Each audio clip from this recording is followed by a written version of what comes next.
తెలంగాణ రాష్ట్రంలో మొట్టమొదటిసారిగా ఈ దేశంలో ఎక్కడా లేనటువంటి కేవలం తెలంగాణలో కాంగ్రెస్ ప్రభుత్వం కేంద్ర ప్రభుత్వ పర్యావరణ నిబంధనలకు వ్యతిరేకంగా 24 గంటల ఇసుక మైనింగ్ మొదలుపెట్టబోతున్నది.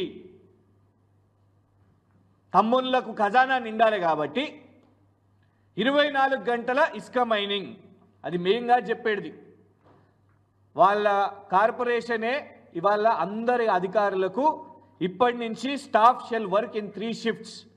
ఉదయం 7 నుంచి 3 గంటలకు మధ్యాహ్నం వరకు, మధ్యాహ్నం 3 నుంచి 11 వరకు రాత్రి, మళ్ళా రాత్రి 11 నుంచి ఉదయం 7 వరకు. మళ్ళా చెప్తున్నా, పొద్దున ఉదయం 7 నుంచి మధ్యాహ్నం 3 వరకు, మళ్ళా మధ్యాహ్నం 3 నుంచి రాత్రి 11 వరకు, రాత్రి 11 నుంచి ఉదయం 7 గంటల వరకు. కేంద్ర ప్రభుత్వ పర్యావరణ నిబంధనల ప్రకారం ఏ రాష్ట్రంలోనైనా పేజ్ నంబర్ 3లో చాలా స్పష్టంగా restricted working hours sand mining operation has to be carried out between 6 AM to 7 PM.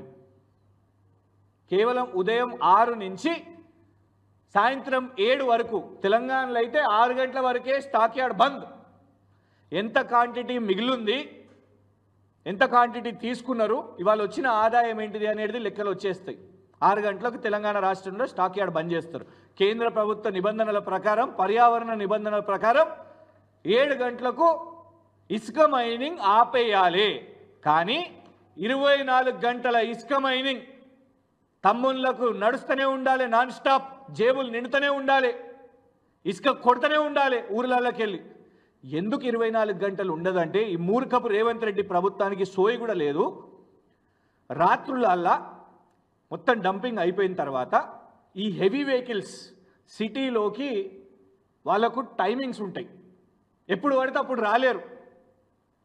రాత్రి మొత్తం లోడింగ్ 6 o'clockకి లోడింగ్ అవన్నీ కంప్లీట్ చేసుకొని లోడింగ్ అయిపోయిన తర్వాత రాత్రి మీరు గమనిస్తే ఇసుక లారీలు రవాణా అవుతాయి. ఎందుకంటే ఉదయం స్కూళ్ళు ఉంటాయి, ఆఫీసులకు పోయే వాళ్ళు ఉంటారు, ఊర్లలో కూడా గ్రామాలల్లో మండల హెడ్ క్వార్టర్లల్లో స్కూళ్ళకు పోయేది ఉంటుంది. కాబట్టి ఎప్పుడు పడితే అప్పుడు ఇసుక లారీలు తిరగలేవు, దానికి రెస్ట్రిక్షన్స్ ఉంటాయి. నగరానికి కూడా వచ్చే టైం తర్వాత పొద్దున ఒక్కసారి మనకు ఆ డే టైం అయినాక మనకు కనబడవు. అందుకే మీరు ఒక్కొక్కసారి మీరు చూస్తే హైవేలలో లారీలు ఆపుకొని పార్క్ చేసుకొని అక్కడ లారీ డ్రైవర్లు పడుకొని మళ్ళీ తర్వాత సక్రమంగా టైం. కానీ నువ్వు ఇవన్నీ పట్టించుకోకుండా కేవలం నీ కుటుంబ ఆదాయం కోసం, ప్రభుత్వ ఆదాయం కూడా కాదు, ప్రభుత్వ ఆదాయాన్ని ఆల్రెడీ తగ్గించేసినావు, దానికోసం నువ్వు చట్ట విరుద్ధంగా, పర్యావరణ విరుద్ధంగా 24 గంటల ఇసుక మైనింగ్ మొదలు పెడుతున్నావు. ఈ కాపీస్ అన్నీ కూడా తెచ్చినా మీకు